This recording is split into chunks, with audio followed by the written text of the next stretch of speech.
You have tried this month 7 times. You counted. You set the timer. You moved the phone to the other room. You deleted the app. You re-downloaded it 40 minutes later. You told yourself it was research, then a break, then 5 minutes, then bed. It is 2:47 a.m. The screen is dark, and you're still listening for it. You're not weak. You're not lazy.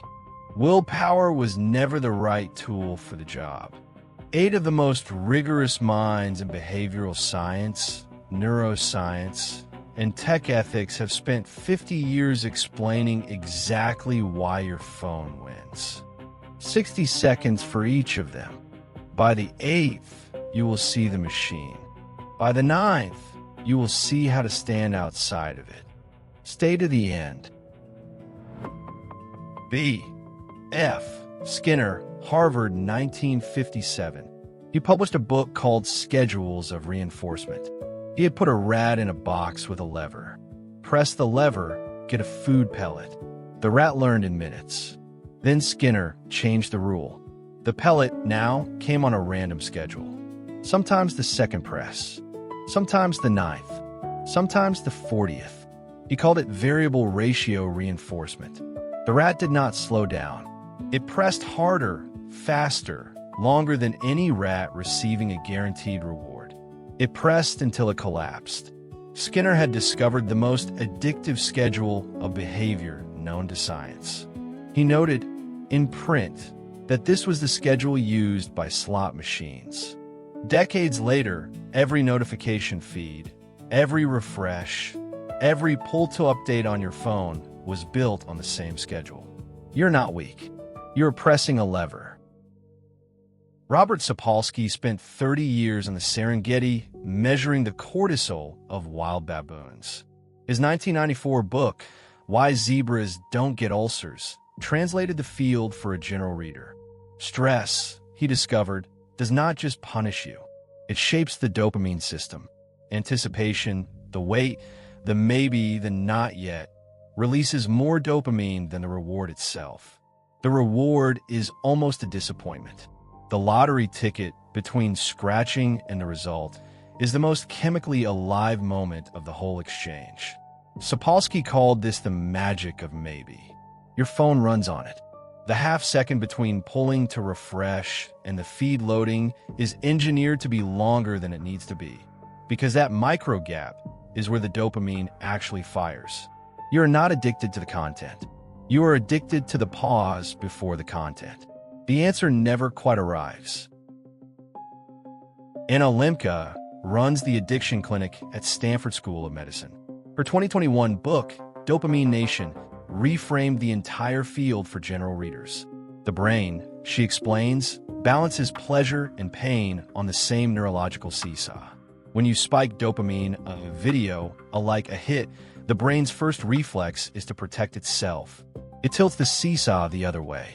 It releases a counter-signal of subtle dissatisfaction. By the time the dopamine fades, the seesaw is now tilted toward pain. So you reach again. The second hit barely lifts you back to baseline. The third makes you slightly worse. This is the dopamine deficit state. The phone does not make you happy. It rents you a few seconds of relief from a pain it created 20 seconds earlier. The closer you look at the seesaw, the more you realize the pain side is heavier every time you put the phone down. Adam Alter teaches at NYU Stern. His 2017 book, Irresistible, made one argument with surgical clarity. The hook in your phone is not an accident. It is not an unfortunate consequence of progress. It is the product, pull to refresh, designed by an engineer who later said he could no longer use his own invention. Red notification badges, chosen because red is the color the eye cannot ignore.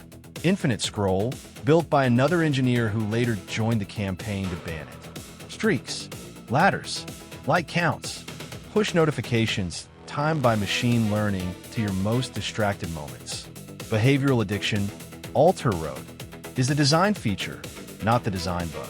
The same playbook that built slot machines now builds the apps you use between meetings, in elevators, in bed, in the bathroom. You're not weak. You were the target user. Tristan Harris was a design ethicist at Google. He had trained at the Stanford Persuasive Technology Lab, the place where many of the most successful tech founders learned to use psychology against the user. In 2013, he wrote an internal memo. He warned that the industry was deploying at planetary scale what he later called weapons-grade persuasion technology. The memo went viral inside Google. Almost nothing changed. Harris left, founded the Center for Humane Technology, and began saying the quiet part out loud. The phone in your hand is not a tool you are using. It is a casino optimized by some of the smartest engineers alive against some of the oldest reflexes in your brain. The asymmetry is total. 1,000 engineers on one side of the screen. One tired person at midnight on the other. Of course you lose. The match was rigged before you opened the app. Newport is a computer science professor at Georgetown. He came at the same problem from the productivity side.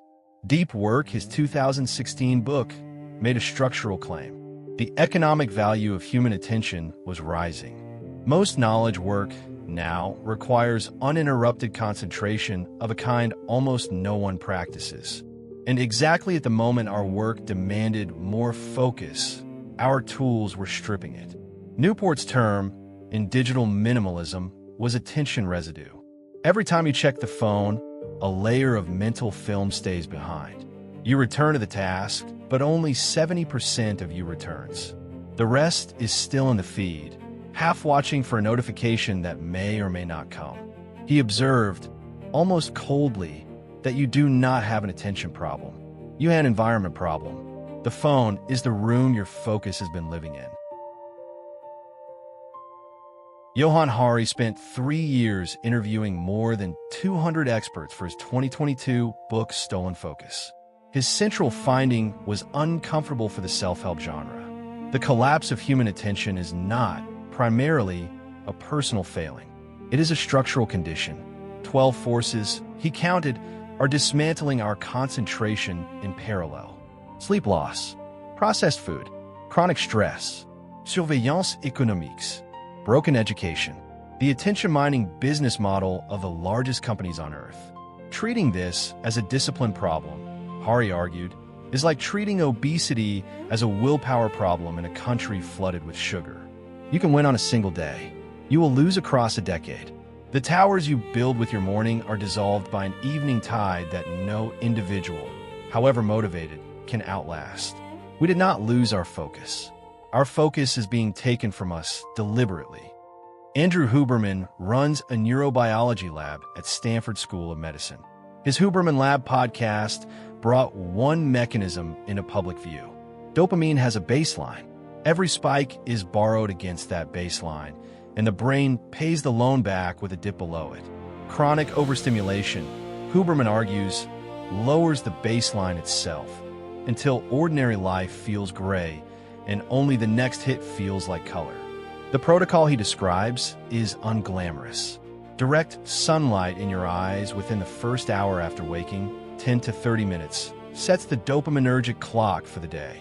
Cold exposure, 2 to 3 minutes, 2 or 3 times a week, raises baseline dopamine by roughly 200% for hours afterward, with no crash. He cites a 2000 study by Jayer in the European Journal of Applied Physiology. Movement before screens. Hard things before easy ones. The order matters more than the amount.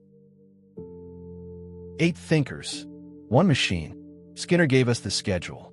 Random reward, the most addictive shape behavior can take. Sapolsky gave us the chemistry. The weight is the high. Lembke gave us the seesaw. Every pleasure prepays for an equal pain. Alter showed us it was designed.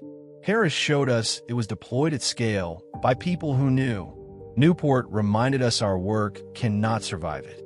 Hari reminded us our culture cannot, either without help. Huberman gave us the only durable answer the science has produced. You cannot out-discipline a slot machine. You cannot out-willpower 1,000 engineers. You can change the order of your day. You can lower the seesaw deliberately in small doses of cold and sun and slow morning, until ordinary life is colored again. The phone will still be there.